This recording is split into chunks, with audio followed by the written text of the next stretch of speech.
Okay, good morning to members of the public and to committee members. Due to the fact we have concurring things going on between here and other committees within the House and the Senate here, I have to be out of here in 4 minutes to testify on a bill upstairs in Commerce, or municipal. And what we're going to do is we're going to take a break and not have any executive action taking place till 11 o'clock. And so we'll be caucusing probably around 10:45 to 11 o'clock. And then coming back, we do have some amendments which we are looking at for the first time. I have not yet read them. And so that's what we have to do between now and 11 o'clock. And so with that, we'll just take a break and we'll come back at 11 to take action on those remaining bills. Any questions? Yes. No, there's still one. You Yeah, are we still lacking one? Asked for, but we don't actually have the amendment. Yes, the AED amendment is still pending on OLS. They still, in the emails I printed and sent. Use your red, yeah. Thank you. So I didn't have any when I first got here this morning, so I printed out the emails I sent to OLS that have the amendments I requested. So you have that. Since then, I have received 2 out of the 3 amendments from OLS. You have those as well, although one printed incorrectly. Apologies for that. We're waiting on the third, which is the AED related amendment. I hope to have that very shortly. Okay, as soon as that arrives upstairs, we might want to contact them and say, we're waiting on that. We need to get it to both caucuses as soon as we can. So I'm going to head down upstairs right now to the 3rd floor. Any other questions? Thank you. So we're taking a break now for a half hour. We'll give you time.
Yes.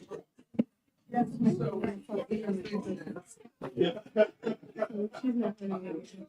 But it wasn't due to any our trying, Good morning to everybody again. we could. We still have about 29 minutes left in morning.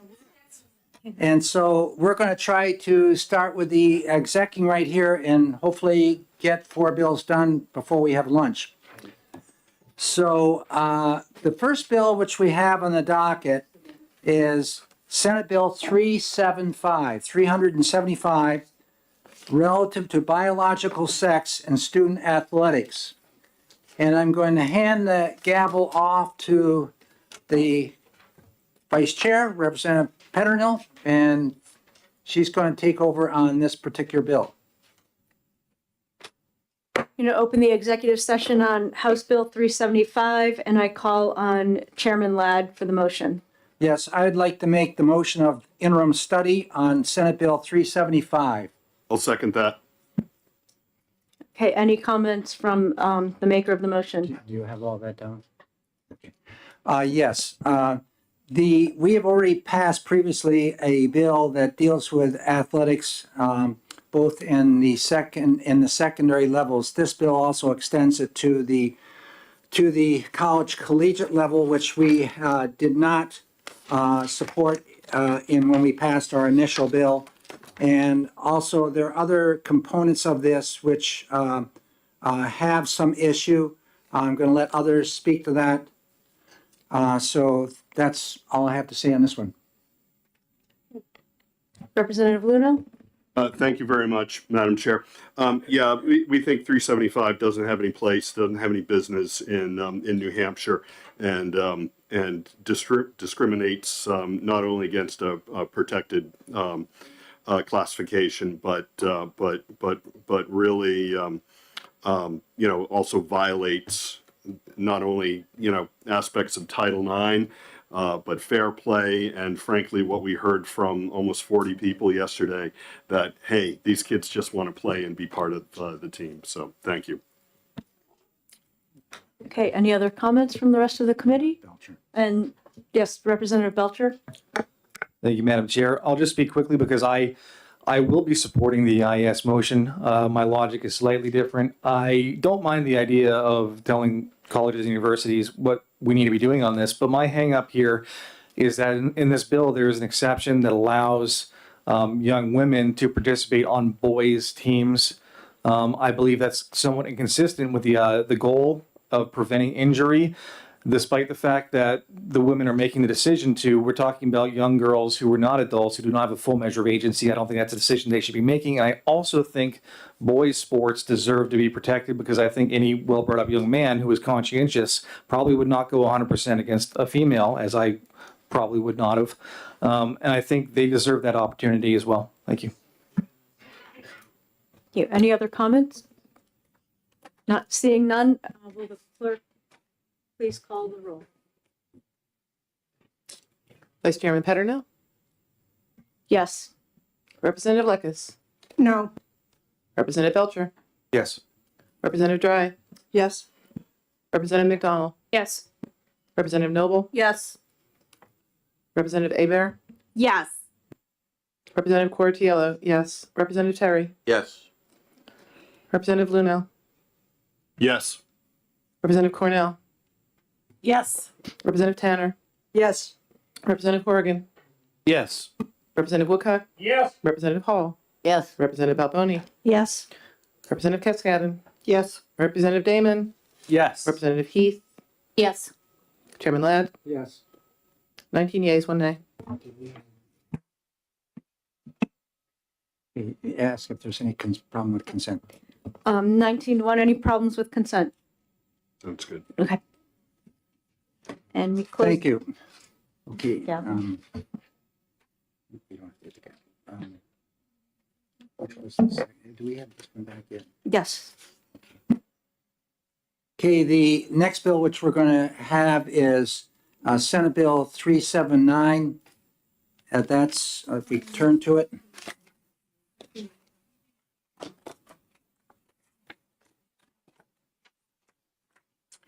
Relative to emergency action plans for sports-related injuries. And on this, I'm going to hand the gavel off to Representative Petronell. Open the executive session on Senate Bill 379 relative to emergency action plans for sports-related injuries, and I call on Chairman Ladd to make the motion. Yes, I will make the motion of OTP on 379 relative to emergency action plans for sports-related injuries. I'll second it. Who was the second? Okay, any comments from the maker of the motion? Yes, I do have comments. I think the issue of putting AED units in our public schools is very, very important, and I support this 110%. External defibrillators are needed. What we want to do, though, is we have to be careful how we walk around this in terms of funded versus unfunded mandates. However, having been involved with athletics and sports my entire life, and my family, definitely all of them are in either Division I or Division III athletics, I have seen injuries on the field where this would have been a needed item. And not just for those that are athletes, though, but it's also important that we have it there available for people that are my age that are going to be 79 here in another few months. And cardiac issues are very common amongst grandparents and parents and young children even. So I think that this is a safety issue, a health issue, and it's just plain good policy. So I do support the issue of AED units in schools. I'm a little concerned, though, I don't want to walk too much on the turf of mandating something that's unfunded at this time. So, but I do like this bill as it's written. I think that tries to scoot around that issue. So with that, Madam Chair, I'm, pleased to ask for OTP. You're not putting it- Thank you. Is there another motion to be made? Representative Lekis? Yeah.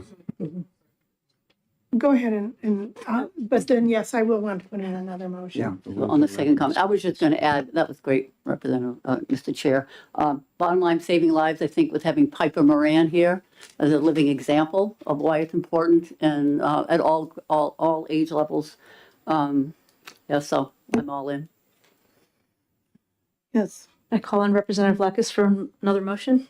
Yes, I would like to move to amend this with Amendment 1596H. And the reason is because as we got into the discussion on this, we were concerned not so much,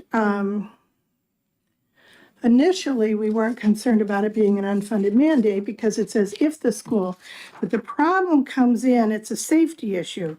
The problem comes in if the school has one AED and it's supposed to be within 3 minutes. The sports team is going to take the AED from its recognized place where it is in the school, where the emergency personnel know where it is, where everybody else in the school knows what it is, and have to take it out to the field. Now, if there's an emergency in the school, Representative Lekis, excuse me, we need a second before you're going to be able I'm to speak to sorry. it. There you go. Actually, I call on Representative Hall. Were you seconding this amendment? Not the amendment. Not the amendment? Okay. Okay. So the issue is then if there's an emergency in the school or someplace else, like at a different field, whatever, people are going to go where they know the AED is, but it's not going to be there. And so the way to remedy that, and this is where we got into unfunded mandate, would be to provide multiple AEDs so that they could be where they belonged. And we actually came up with an amendment to provide, to pay for the state to pay for. But it's not a budget year, and we were told we couldn't do that. And if we just mandated that they did it, that was an unfunded mandate. And so what we decided was to take the parts that were absolutely essential and didn't add other safety issues, pass them this year, and put in the proper bill next year that takes care of those. And next year is a budget year, and it doesn't cost that much. And if the state just paid for AEDs for all this, to each district. But I also noticed that one kid leaving for an EFA, the district gets enough money extra following it to pay for all the AEDs. But just to give an idea of how little that is. So the state could just pay for them, but we can't put that in this year. Next year's a budget year. Put that in next year. Put the parts in that don't cause additional harm, additional safety issues. Put those in because, for instance, making sure it's in a well-marked and safe place so everybody knows where it is, and it's not locked in an office when the nurse goes home, because a lot of them are in nurses' offices and they go home and the sports teams are still there. And now nobody can get at it. So those we felt were critical enough to make sure they stayed and to take the 3 minutes out until we can make sure there's a way that it is 3 minutes away from every sports field, some of which are a good 15 or more minutes. You have big schools, have sports teams all over the place. There's no way you can satisfy this the way it's written. So that was the point of is try to get as much safety in without making things unsafe. That's it. Thank you. Any further discussion? Representative Damon? Thank you. Why does the amendment remove the requirement for an individual trained in CPR to be at sports activities? It doesn't say be at them, it says supervise. And when I tried to figure out what that meant, supervise organized sports activities, I didn't get any kind of reasonable answer. Is that a person who supervises all of them? Is that a person who attends each one? I don't know. They didn't have, then they were talking about supervisor as in one sports person who ran around with an AED between all the things. Schools don't necessarily have that, especially small schools.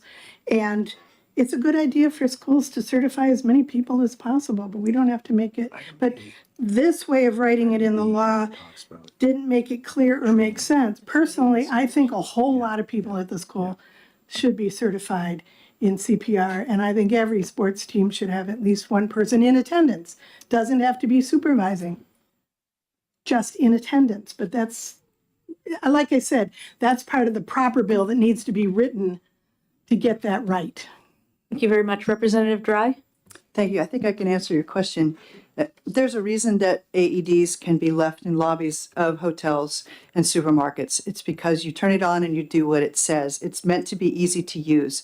911 can talk anyone through use of an AED and CPR. This bill also, or the statute already has the school identifying the personnel trained in the use of the AEDs. So that's already there who it could be done.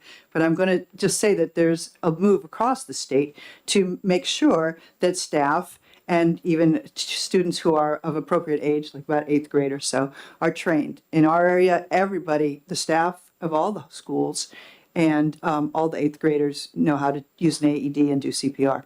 So I think that the general public is out there. It's enough and it's general enough and easy enough to use that this is okay. And the school has already got a list of who's personally trained. If they feel like they need somebody, they've got a list to draw from. Thank you. Representative Heath?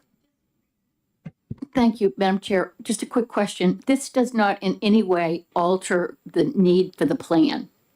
Am I correct? In the bill, there is a plan for how to carry every, nothing has changed. Okay, thank you. Representative Belcher? Thank you, Madam Chair. I just want to offer a real quick summary of where we're at here. This bill was brought to us from the Senate. We were generally very supportive of the concept. The trouble is the bill was not thoroughly fleshed out when it comes to the nuances and risks that are associated with this, as well as the financial component of it. This would either, there was two ways to look at this. Either we create an unfunded mandate, which would be unconstitutional, or we properly fund this. Trouble is we don't have enough time to do that right now because our deadline is here. So we want to do what we can in this that is actually not creating any constitutional problems in return to flesh out the rest of this as it should be to actually do something next year with this. Thank you. Thank you. Any further discussion? And seeing none, Madam Clerk, will you please call the roll on Amendment 1596H? Vice Chair Petronel, Yes. Representative Blackus, Yes. Representative Belcher, Yes. Representative Dry, Yes. Representative McDonald, Yes. Representative Noble, Yes. Representative Aber, Yes. Representative Cortiello, yes. Representative Terry, Yes. Representative Luno, Yes. Representative Cornell, Yes. Representative Tanner, No. Representative Horrigan, No. Representative Woodcock, Yes. Representative Hall, No. Representative Balboni, Yes. Representative Cascadden, Yes. Representative Damon, No. Representative Heath, Yes. Chairman Ladd. Yes. 16 yeas, 4 nays. Okay, I'll make a motion.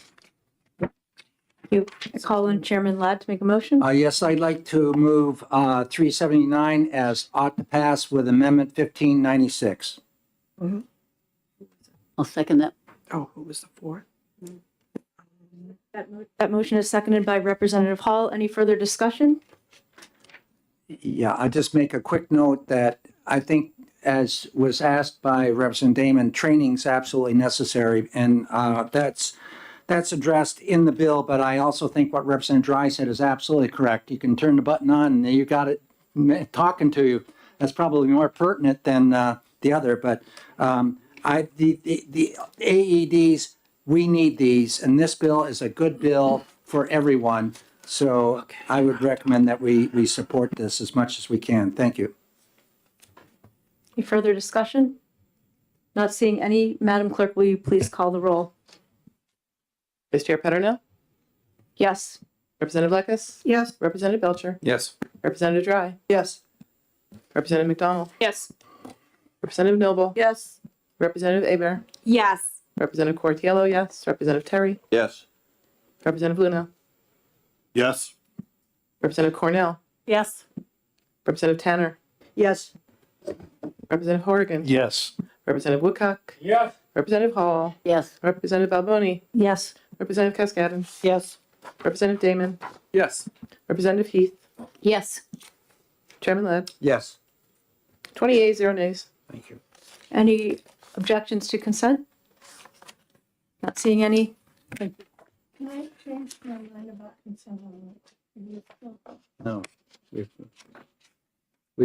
You're not going to, I only You- went along consent because I didn't think you would let me say anything anyways, but somebody said, don't you want to write an opposing opinion, and I do. But it has to be not on consent. if you're- I'll talk to you later on that.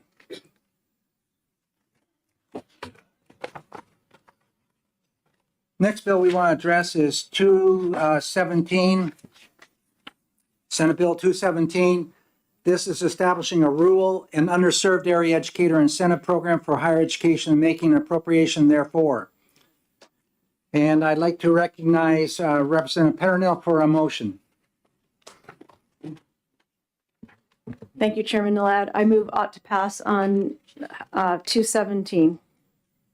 I'll second that. Okay, we have a motion on the floor, excuse me, for Senate Bill 217, it's ought to pass, made by Representative Petronel and second by Representative Luno. Representative Petronel, you're recognized for discussion.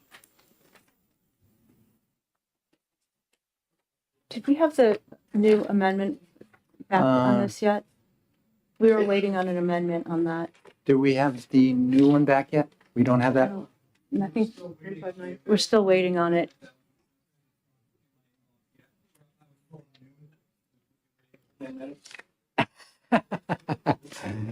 Okay, what we can do is we can recess, take, I'm not, and go on to the other bill. We'll come back to this. So that's going to be 341.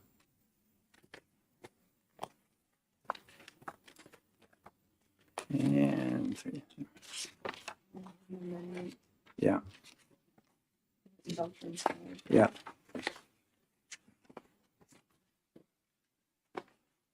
Okay, 341 is a bill that deals relative mandatory disclosure by school district employees to parents.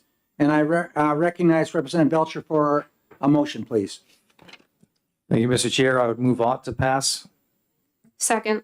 So we have a motion on the table made by Representative Belcher as ought to pass and second by Representative McDonald. Further discussion from the maker of the motion. Thank you, Mr. Chair. If I may, I would like to introduce Amendment 2024-1589H. Everyone should have a copy. And I'll second the amendment.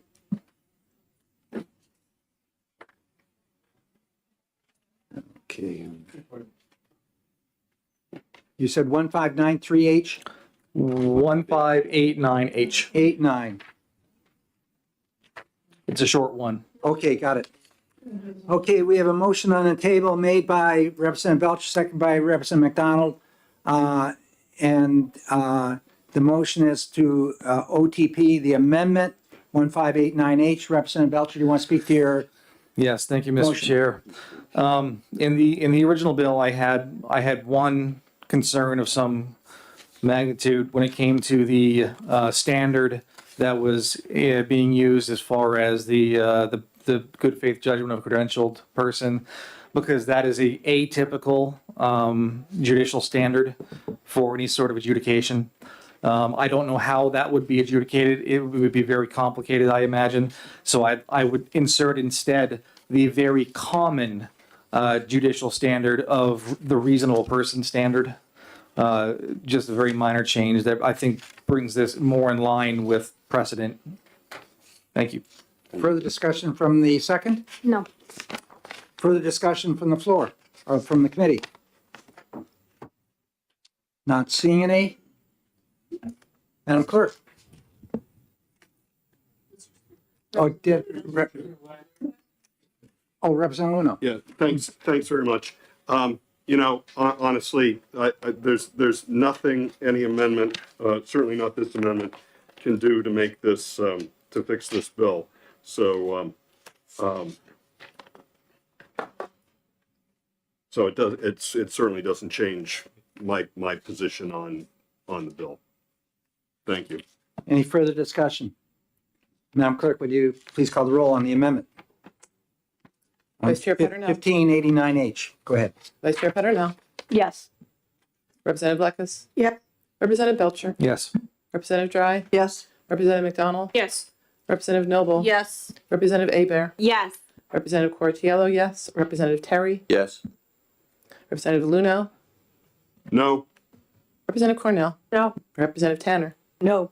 Representative Horrigan. No. Representative Woodcock. No. Representative Hall. No. Representative Balboni. No. Representative Cascadden. No. Representative Damon. No. Representative Heath. No. Chairman Ladd. Yes. 10 yeas, 10 nays. So the motion fails. And we're back to the main motion of ought to pass. Any further discussion on the main motion that ought to pass on 341? Representative Belcher. Thank you, Mr. Chair. We heard all about this yesterday, so I'll be very brief. Simple concept of the bill would require those educators to answer, truthfully and honestly to inquiries by parents and guardians regarding their children. I will address one objection that was raised, the idea that truthful and honesty is a too weighty standard that would require them to say things that they may not know, so they have to take notes constantly about what each child is doing. Absolutely not. Absolutely not. All it would require is the truth and honesty to the best of their knowledge. There is no new standard being introduced in this bill that would require constant observation and note taking.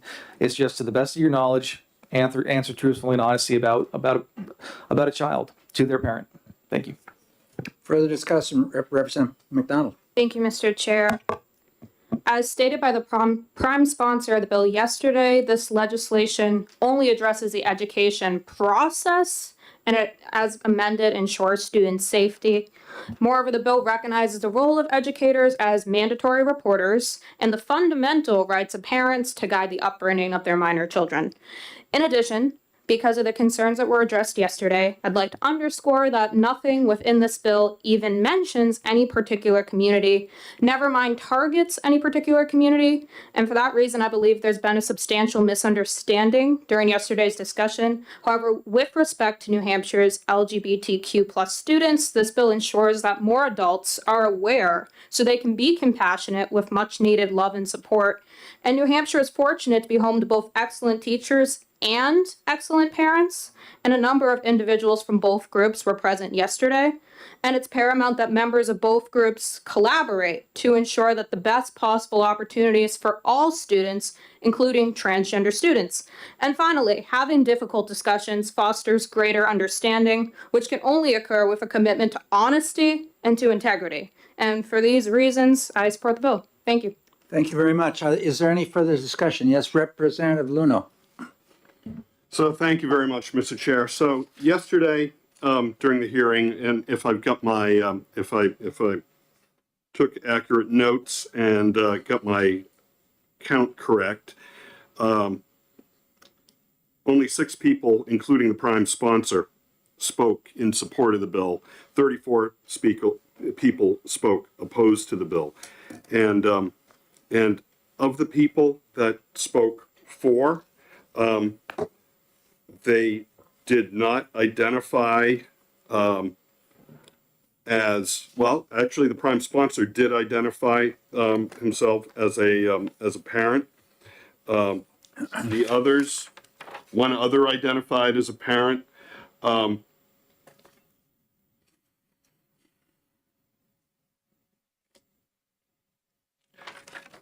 of the 34 that spoke in opposition, many identified as parents, many identified as students, some identified as actually some identified as parents of trans athletes, some identified as athletes that play on the same sports teams as trans athletes, some identified as experts, whether or not they were some identified as experts being the head of New Hampshire's Association of Social Workers, ACLU, teachers groups, and it just baffles me that this committee can't seem to bring itself to listen to and respond to the overwhelming amount of testimony from parents, from teachers, from experts, from students, from trans kids, from trans athletes, and from cisgendered athletes when it comes to looking at this bill here. And you know, at the end of the day, what keeps coming back to me is something that I read in a report in Concord's local newspaper with respect to a related bill, not 341, but a related bill, and it was by a mom who writes, quote, "It doesn't matter what anybody says. It doesn't matter what the statistics say or what the professionals say," end quote. They have, and the quote begins again, "They have their opinion and they aren't going to change it no matter what anybody says." And I don't think that's I don't think that's what our voters put us here for. I think Granite Staters, hardworking Granite Staters, put us here to listen to them. And we're not doing that. And I hope as we do move towards a vote on this, that people will consider, you know, nobody's got a mandate on this issue. This isn't an ideological mandate. But we heard clearly from our friends, from our neighbors, from Granite Staters, from all over the state who traveled down here and spent a long day with us yesterday. And I just hope members of the committee will recognize that and be responsible to the people that will be holding all of us accountable come the primary and come November. Thank you. Further discussion, Representative Cordiello. Thank you, Mr. Chair.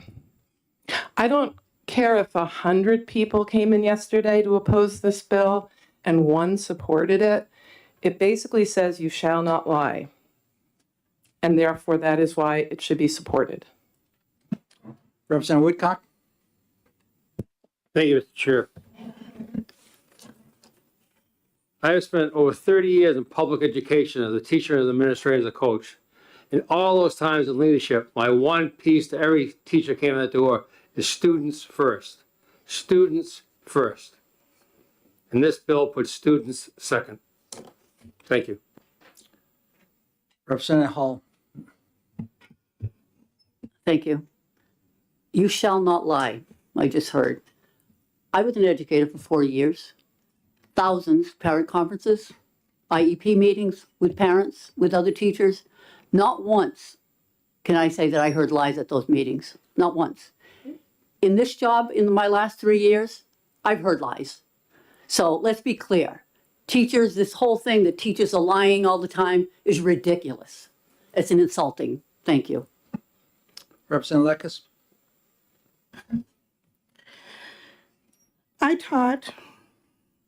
I was also a Girl Scout leader for 15 years, which meant I had very close contact with a lot of girls. And I made it very clear to the girls that, yeah, we were going to be talking about a lot of sensitive issues, especially as they were getting older. Once they started cadets, we sat down and really had a conversation. And we made it clear to them that we would not lie to their parents. And if they told us things that we felt were very harmful to them, we would tell the parents. You know what? Those girls confided all kinds of information to us. They talked to us about all kinds of things they didn't feel comfortable talking to their parents about.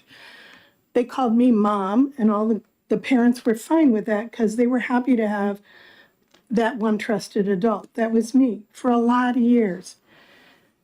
So much so that when a daughter was definitely, clearly going through something that she didn't feel comfortable talking to her mom called me and said, "Can you go camping with my daughter and a friend up at my dad's hunting lodge so my daughter can talk to you?"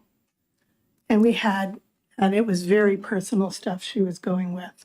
And the thing is, they trusted me to do that because they knew I would not lie to them.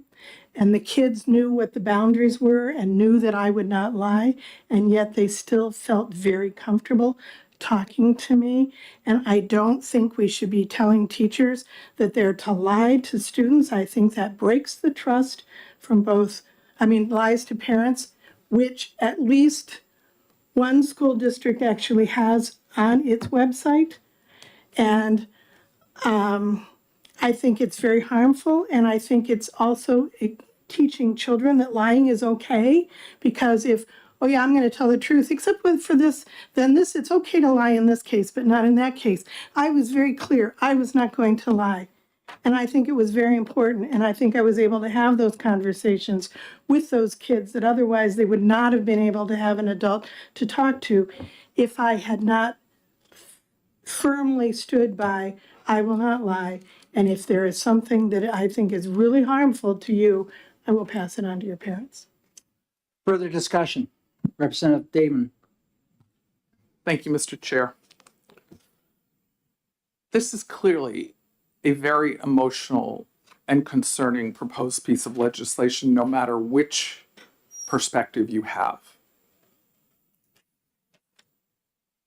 I am so impressed by the courage, the voice, the experience of the people who have testified both in person, and I have had a lot of constituent messages and conversations. There are about 90% in opposition to the bill and 10% in favor. And all of those people equally believe that they are choosing the right thing for children. I will be voting to oppose this bill because I think that when you violate or persecute one group, it is just a beginning of what follows from there. And I will echo the wonderful man who spoke yesterday on both this bill and 375, one of the many wonderful speakers. I'm sorry, I can't quote his name accurately.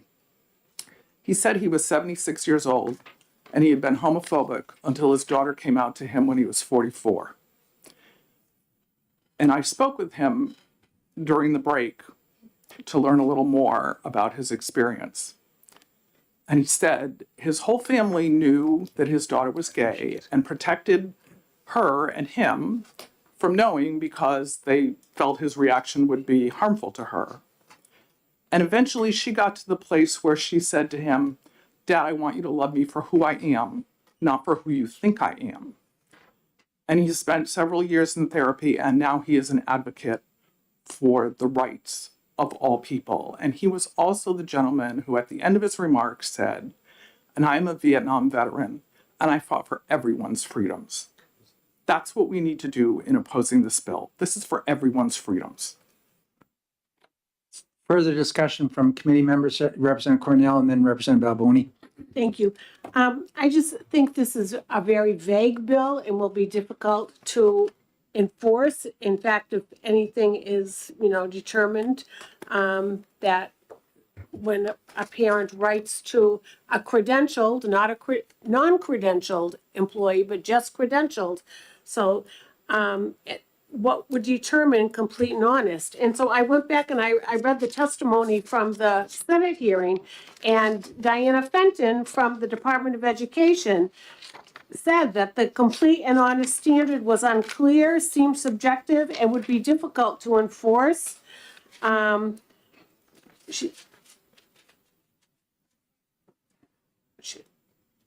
The termination was beyond the purview. It would fall outside the State Board of Education. It's just, I don't know, if you have to report something to DCYF rather than answer the parent, but you have to answer the parent within 10 days, but it sometimes takes DCYF longer than 10 days to investigate something. Plus, they don't investigate if it's only risk. They only investigate if it's something that's actually happened. So I think this is just something that's just going to cause a lot of problems, just even trying to figure out what you're supposed to do. So I am not in favor of this. Thank you, Representative Balboni. Thank you, Mr. Chair. I will be voting against this one, and it goes contrary to a program that we have in the Department of Education, and we've talked about that. It's called One Trusted Adult, and we should be encouraging students, especially when they are experiencing some kind of event in their life, and they might not feel comfortable talking to their parents about it for whatever reason. According to the One Trusted Adult program, it says to the children, what you say in here stays in here unless someone is hurting you, you want to hurt someone, you want to hurt yourself, or you give permission to share with another trusted adult. So I don't understand how you can have this program and support this legislation. Thank you. Thank you. Representative Belcher? Thank you, Mr. Chair. And I'll just respond to some of the criticisms I've heard, because I've heard so far that it's not happening. And I've also heard that it's good that it's happening. And I just don't think continuing to gaslight the public on this issue is going to keep working for people. We know that it's happening. This didn't come out of thin air. I can cite one specific policy that proliferated in New Hampshire school districts called JBAB that explicitly requires either dishonesty or silence of educators when parents ask them about certain things about their own children. This was in my own school district until it was very recently repealed, thankfully. So this didn't come out of thin air. It's a real phenomena. It's too bad that we have to have this conversation and put this kind of thing in law now, but I never would have thought we would have had to.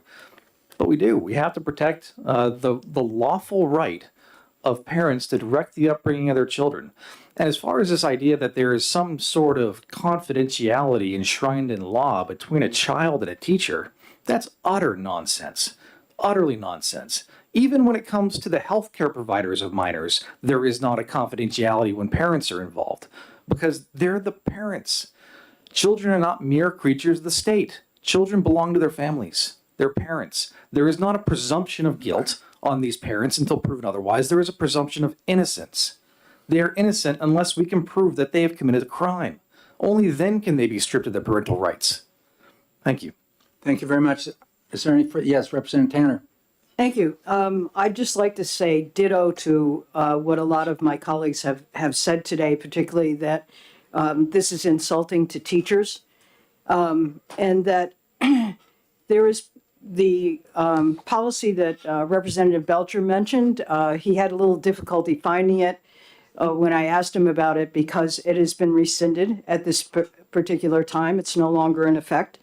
I would say that in my 35 years of teaching and coaching, and I think several people that I heard on Zoom yesterday talk about their experiences, that students just, and also Representative Lekis, that students do come to you and ask for, as a way to talk things out, a way to deal with some issues they find very difficult.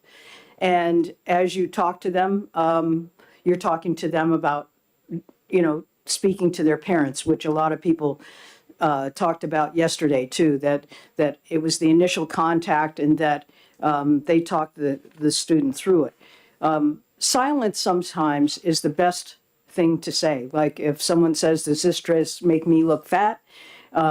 Most guys will say silence is the better discretionary thing to do. And I think that it points out that nothing in life is black and white like this law makes it. There's a lot of discretion in how you handle different things, a lot of discretion in how you approach things with parents, with other students, with anybody who is coming to you and revealing something that they would not like everybody else in the world to know about. So I think that this bill has a lot more bad unintended or intended consequences to it as far as how it's going to affect teacher-student relationships, credentialed teachers only. And it's going to, one size doesn't fit all. You just don't do yes or no, lie or you're not lying. It just fails to look at the innuendos of human interaction, social interaction, and common decency. So in those reasons, I'm not going to be voting for this bill. Thank you. Is there any further discussion from the committee? Representative Damon? Thank you, Mr. Chair. I just wanted to clarify that the policy that Representative Belcher brought up, JBAB, is a withdrawn sample transgender policy.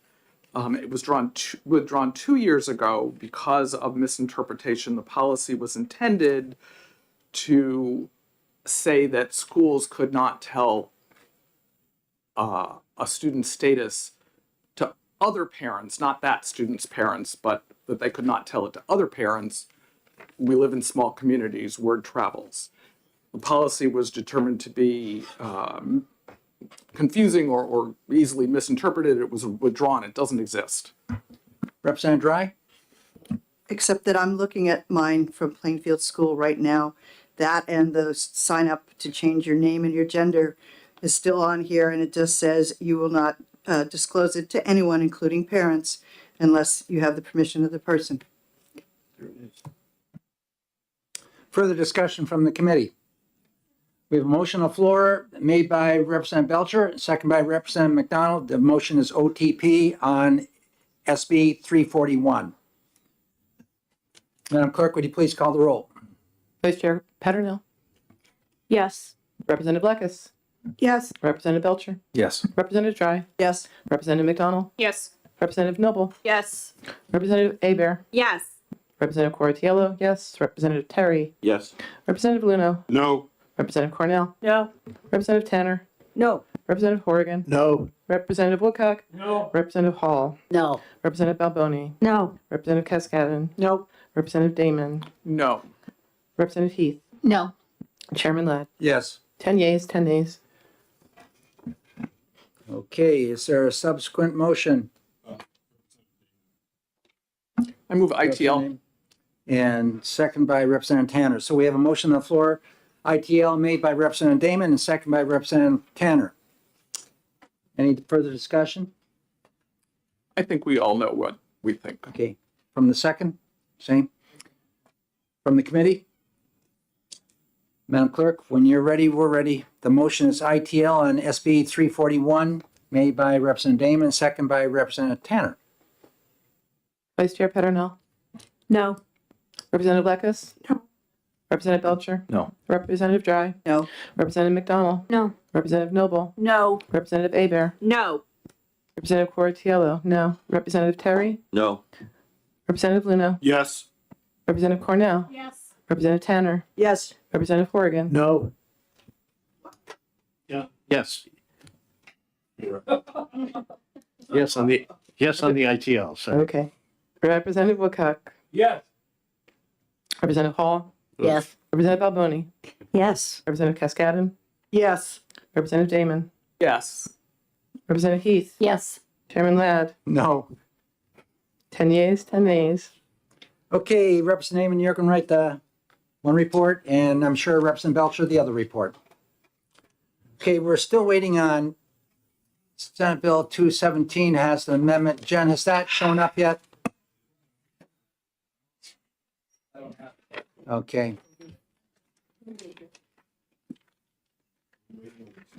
So we're going to take a break right now and try to hunt this thing down, because that's the last bill we have. While you're hunting that down, we all have the original version of this amendment, 1593, and it's just been a 3-word. Yeah. We want to just talk about that so that we can. Sure, we can talk about it.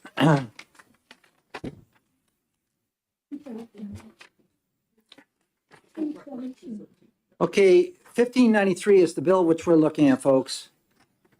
217, excuse me, 217. 1593 is the old amendment. I should have misspoke on that, which we're trying to get changed. If you're looking at 1593H right now, it'd be down on line 11, where there are several words which are taken out, where it says employed as an instructional or pupil, I scratched mine out pretty. Yeah, I did that too. Pupil service employee. So, or pupil service has been scratched out, and it simply says employed as an instructional employee. Anybody that's in there working with kids is instructing. So it doesn't say anything about certified, so it'll be an instructional employee. Credential is on the line 10 already. So that's the minor change. We can discuss it. Representative Damon? So what is the meaning of a pupil service employee? I don't know. That's why.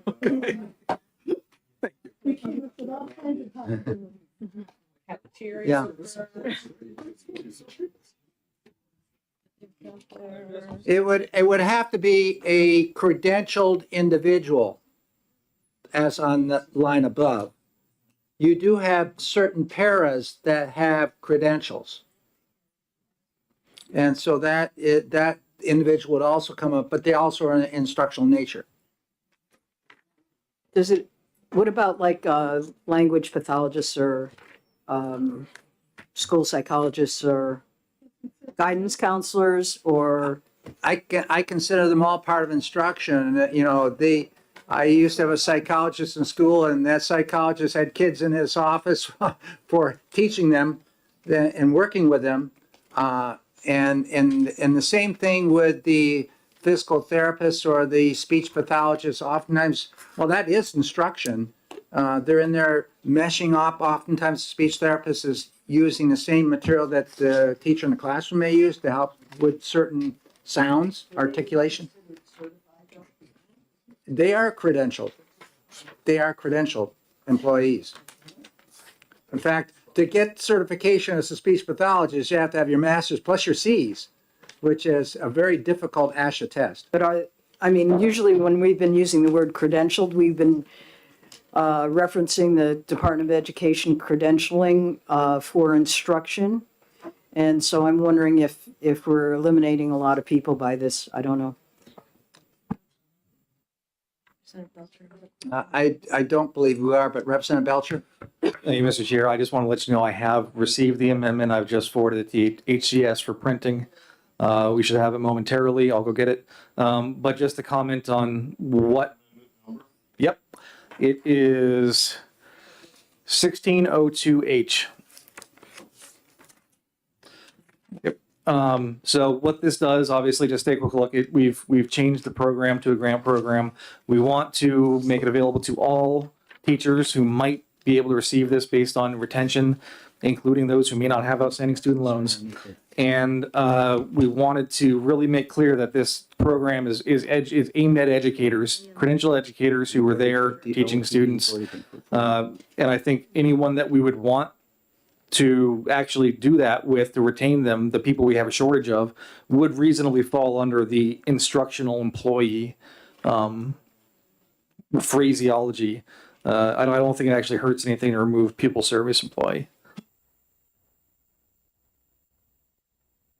So is your intent to cover people who are doing like speech pathology and physical therapy, and even if they're not having difficulty retaining people, just because, I mean, this seems to be focused on rural schools, and it is all credentialed teachers. But I'm wondering if, because finding some of these other people are very difficult, but there may be one locally that, has been there forever, or is moving to a new district and is available, but not necessarily in a shortage area. So what's your intent? Thank you for the question. So my intent, my reading of this would say that if you are a credentialed person involved in educating, which I believe that would qualify, so long as you meet all the other requirements, then yes, that would be an acceptable use of this.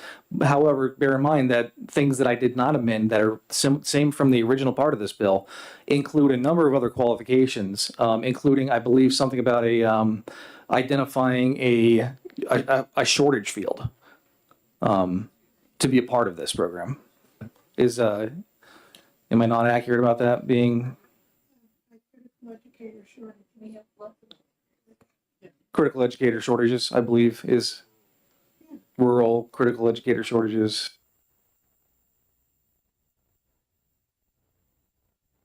Let's have people go to the chair, please. Okay, so down in section 2. The department shall identify specific schools that are affected by critical educator shortages using the following criteria. And it has rural isolation of the school, that's the rural schools, or economic disadvantage of the school based on eligibility to funds pursuant to Title I, Part A of the Federal Elementary and Secondary Education Act. What we're trying to do is say, okay, those schools who are having trouble retaining teachers, instructional staff, because they're moving to other schools that have more money or that are in nicer areas or whatever, that we want to retain them. So we're going to give them a grant for each year that they stay. They're going to get a certain amount of money, and it's a retention grant. It's to try to solve the issue that we keep hearing about teachers taking other jobs because they get paid more or because of all these other things. So this is to try to directly help fulfill those by giving an award to teachers who stay. I don't think that was the question. The question was critical shortage in an area of teaching, not a critical shortage in the area of the state. So a shortage of science teachers, a shortage of math teachers, not shortage in the North Country. And I don't think it says a critical shortage in any one area of certification. Yeah.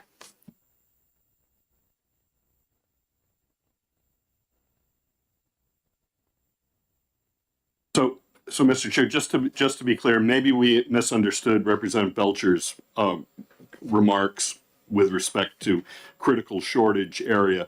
But my understanding is that that the amendment 1593H nor the amendment 1602H puts any restriction or any limitation or qualification on how certification areas for teachers. Am I correct on that? He's going. No, but it's yeah. So that's my understanding. So now, okay, thank you.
moving forward on this bill right now, 217, SB 217, I look to Representative Belcher to make a motion for the amendment.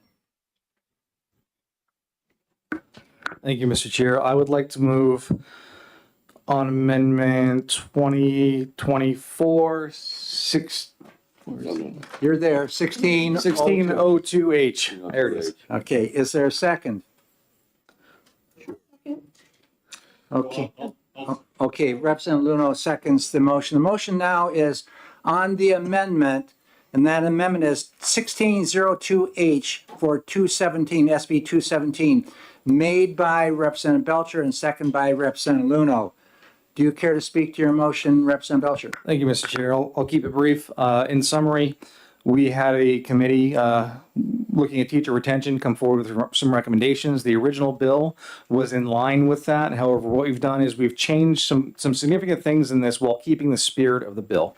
What we've done is looking to create a grant program available to teachers in rural and underserved areas, critical shortage areas, in order to help with retention of teachers who are otherwise leaving some of these more rural districts. Rather than looking at student loans, we're going to put that money directly in their pockets. I like that because it lets them decide what they want to do with it, whatever the best use is. And it makes it available to a larger number of teachers and potentially because there may be some who don't have student loans, and we don't want to be discriminatory against them just because they don't have student loans. We want to make this available to them because they too are worth retaining. Thank you. Further discussion? Any further discussion from the committee? Okay, Madam Clerk, would you please call the roll on the amendment being 1602H. That's amendment to 217. Vice Chair Peternell, Yes. Representative Lekis, Yes. Representative Belcher, Yes. Representative Dry, Yes. Representative McDonald, Yes. Representative Noble, Yes. Representative Abear, Yes. Representative Cortiello, yes. Representative Terry, Yes. Representative Luno, Yes. Representative Cornell, Yes. Representative Tanner, Yes. Representative Horrigan, Yes. Representative Woodcock, Representative Hall, Yes. Representative Balboni, Yes. Representative Cascadden, Yes. Representative Damon, Yes. Representative Heath, Yes. Chairman Ladd. Yes. 20 yeas, 0 nays. Okay, I look to Representative Peternell for a motion. Thank you, Mr. Chair. I move ought to pass as amended on Senate Bill 217. I'll second that. Okay, we have a motion in front of us now. The motion is OTPA made by Representative Peternell and second by Representative Luno. Further discussion from either? Not seeing any committee members? Not seeing any. Madam Clerk, would you please call the roll? Vice Chair Peternell, Yes. Representative Lekis, Yes. Representative Belcher, Yes. Representative Dry, Yes. Representative McDonald, Yes. Representative Noble, Yes. Representative Abear, Yes. Representative Cortiello, yes. Representative Terry, Yes. Representative Luno, Yes. Representative Cornell, Yes. Representative Tanner, Yes. Representative Horrigan, Yes. Representative Woodcock, Yes. Representative Hall, Yes. Representative Balboni, Yes. Representative Cascadden, Yes. Representative Damon, Yes. Representative Heath, Yes. Chairman Ladd. Yes. 20 yeas, 0 nays. Consent. Good, thank you. So that concludes the bills for today. That leaves for this committee 2 bills left in the hopper. That's SB 340 and SB 378. We do have a subcommittee working on 378. That appeared in the calendar. Pardon me? It's on the 30th, whatever day that is. Okay, on the 30th. And we have no committee meetings as a whole scheduled. So that will be put in the calendar when we meet next to take care of those remaining 2 bills. Other than that, looks like we're pretty much done. Everything that's come our way this year, and that's a lot of legislation, folks, and I think every one of us is tired. So thank you very much and have a good afternoon and a good lunch. We're done.